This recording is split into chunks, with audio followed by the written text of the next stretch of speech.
أنت صاحب الفضل على كريم اي وصل. طبعا. مكتشف. لا حتى أكثر أغاني أنا ملحنها. يعني الأكثر. يعني يمكن ما عندهم أغنية مو إلي. إيه والله. مالات. يمكن. والله تقريبا. علاقتك بيه شلون هسه؟ لا زين هسه خطية، هو عشان مريض شوية. نعم. بعد والله هاي يعني فترة شو ما قاعد أشوفه، ما أدري وين، مسافر لبغداد أو ظل ببغداد، وصارت عنده حوادث يعني. هم توفت وكان عايش ويا أمه. نعم. خطية. نعم. يعني ولا متزوج. لا تزوج. نعم. وعاش ويا والدته. هو بعدين هم بذاك الوقت خليته درس بأكاديمية الفنون الجميلة قسم موسيقى.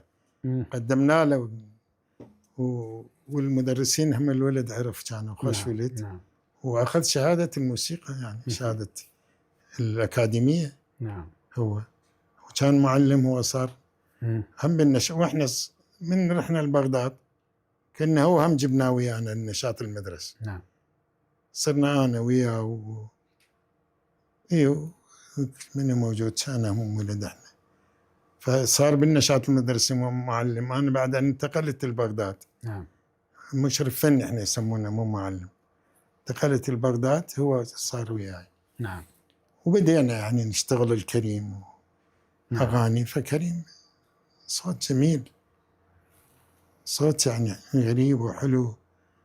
بس مع الأسف هسه أنا عندي أغنية إله مسجلة أول عام وبالقاهرة مسجلة. أغنية جميلة كلش. منتظرة يغني؟ لا مغنيها ومسجلة بمصر. يعني الأغاني الأخيرة سجلناها بمصر. عنده 4 أغاني سجلناها بمصر. كان ولد أنتجها إله.